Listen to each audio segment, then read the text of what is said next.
piano, and then keys, chords. Those are the 3 tracks that we're working on.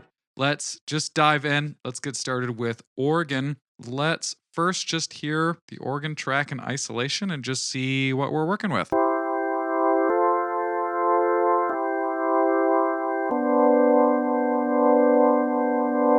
Nice. Feels like I'm in a church almost. Let's just hear that same track in context of the song.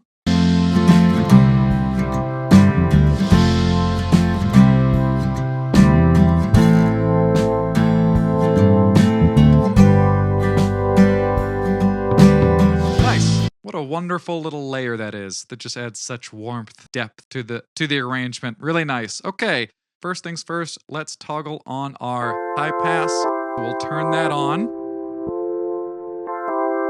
And then the first real adjustment that I want us to look at is this wide, low, mid cut that I have, this blue guy right here. And when I first listened to this organ part, to me, it just took up a little bit too much space in the low mids. The way that I would like this track to sit in the song is just kind of this light background layer that's on top. I don't want it to take up as much space in the low mids. It feels a little too full to me.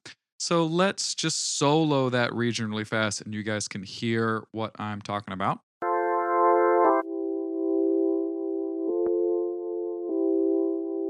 I'm going to go ahead and turn on this band. Let's just listen to quickly before and after.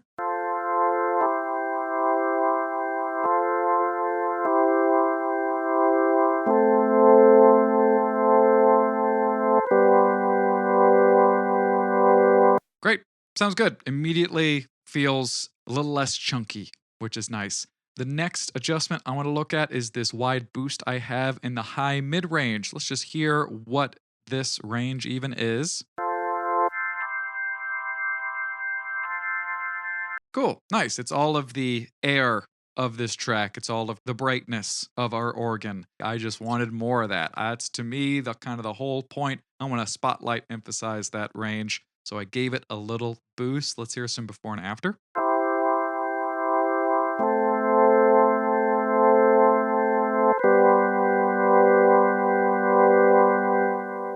Nice. To me, with it on, it just feels way better. It just kind of feels like we took this track and just did one of our little tilts here. We de-emphasized the low mids, emphasized the high mids. That's how I would like the organ to sit. Finally, our last adjustment with the organ is organ. Am I saying that weird? Organ. I feel like I'm confusing it with the state. The last adjustment I want to look at is this little narrow notch that is actually within the frequency range that I am boosting. So it's a little counterintuitive, but I hope that you'll be able to hear why I did it. I want to isolate this narrow frequency and you can hear what I heard.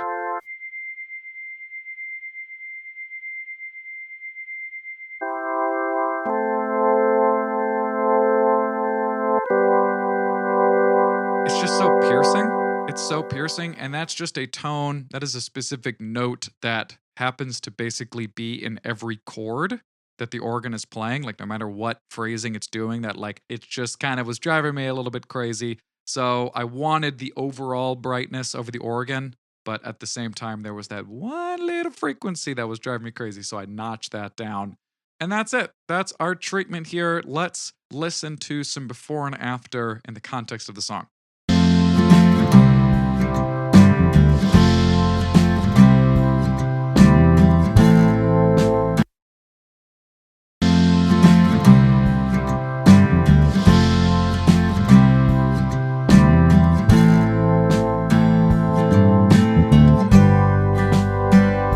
Great. That is really doing what I want it to do. It no longer feels like it's getting in the way of the acoustic guitar or the snare. The acoustic guitar and snare still feels like they dominate the low mids, which I want them to do. And now the organ just kind of sits neatly right on top, like nice little icing right on top of the cake. So perfect. Feel great about that. Let's move on to our piano track. Let's start by hearing our piano in the context of the song.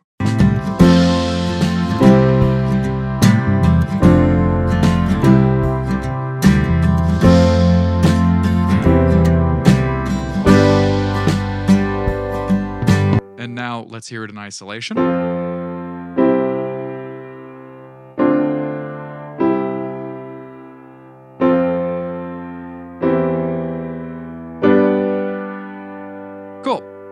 So there's a lot going on that piano. As you can tell just by looking at all of the adjustments that I made in the EQ, to me, most noticeably right off the bat, what poked out to me is that really overly present mid range frequency. I've placed it right at about 500 hertz, it looks like. Let's start just by soloing that frequency so you can hear what I'm talking about.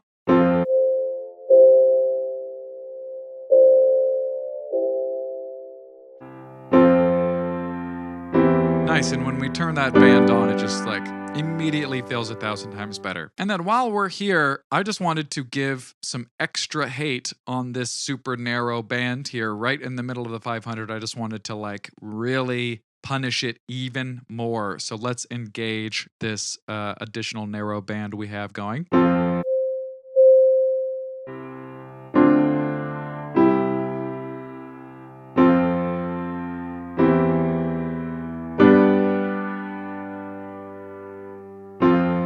Awesome. Cool. So the next thing I want to look at is to the right. We have a really wide, high range boost to give our track a little bit more air, a little bit more presence. Let's just hear that range in isolation.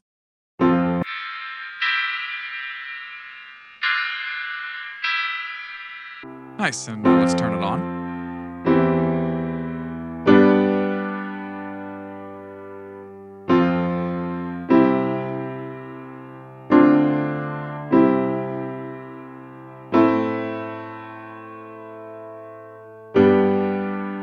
Great. I love that adjustment. It just makes the whole track just feel a little bit more bright, a little bit more alive. Feeling great about that. Let's just keep this moving here. I want to look at the band that is boosting the lows of this track. This is kind of the relatively wide band at about 100. Let's hear this range in isolation.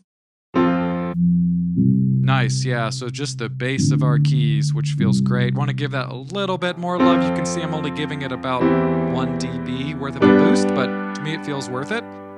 In the same thought too, I want to just look at this wide cut that is immediately to the right of it. It's at about 220. Let's just hear that in isolation.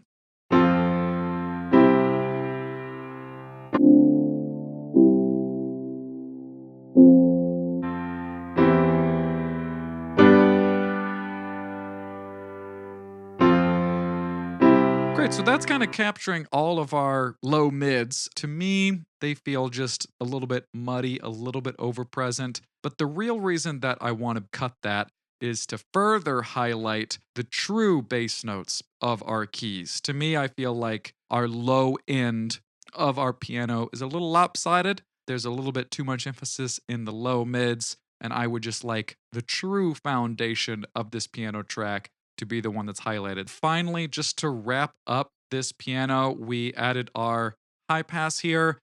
Nothing of value is happening below about 95, 100, so we can just kill it. So we'll turn that on, and then that will be it for our piano processing. Before we move on, let's just super fast do a before and after, turn on and off our EQ.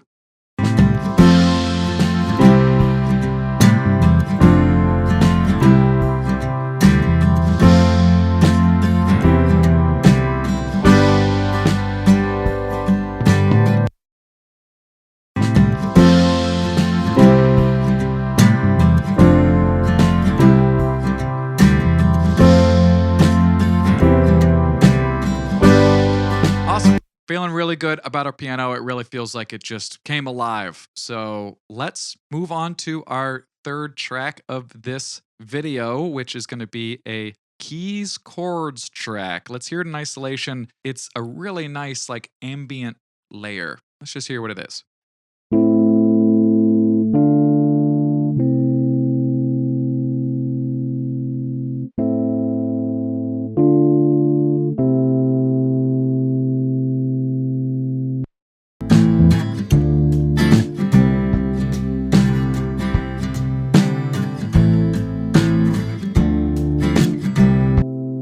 Nice. Okay, yeah, definitely in context, this is just going to be a really nice kind of atmospheric background layer, which is going to be very cool. But to me, it's not really doing its job very effectively, just because, as you can see looking at the EQ, I feel like as it stands, This track is just totally underwater. I would like for it to kind of sizzle and sit on top of the mix a little bit. I'll take up more of that space. And right now it just feels totally muted, like a big blanket, just like laying right on top of it. So let's specifically look at this enormous, just almost offensively large shelf boost. Let's just hear what is being pushed in this shelf boost. Isolate these frequencies.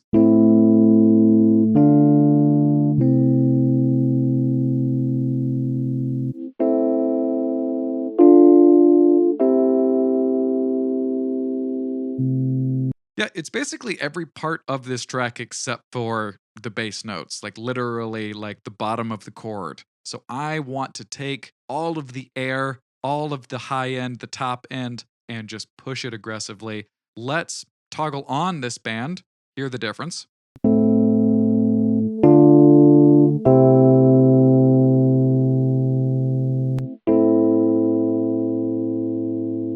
Nice. Wow. Immediately better. Just to me, just night and day. Like, can't believe it. And as you can see, the rest of the processing is just like ultra simple. I didn't do any other moves except add a high pass to just kill all of the low end frequency range that we're not using. We don't need it. Clean up our processing, you know the drill.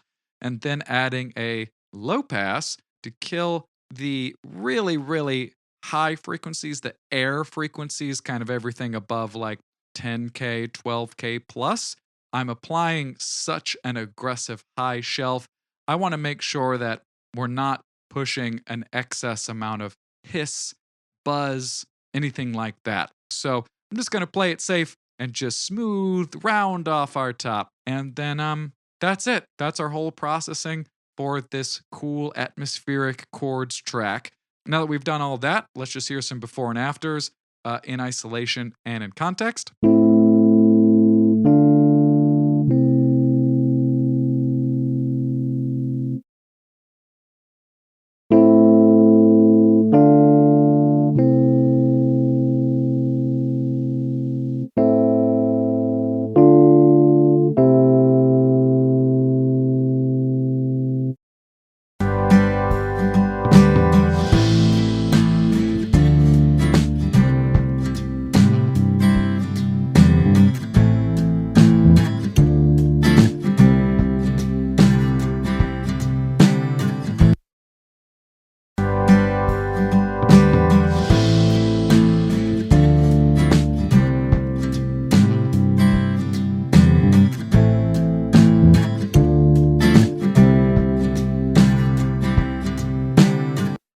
Great. Feeling good. The song is really coming alive. As we continue on, the arrangement just keeps getting cooler and more complex. I'm really excited to push on and move forward. So yeah, this was the first of 2 of our keys videos. We're going to tackle 3 more keys tracks in the next video. So I will see you there.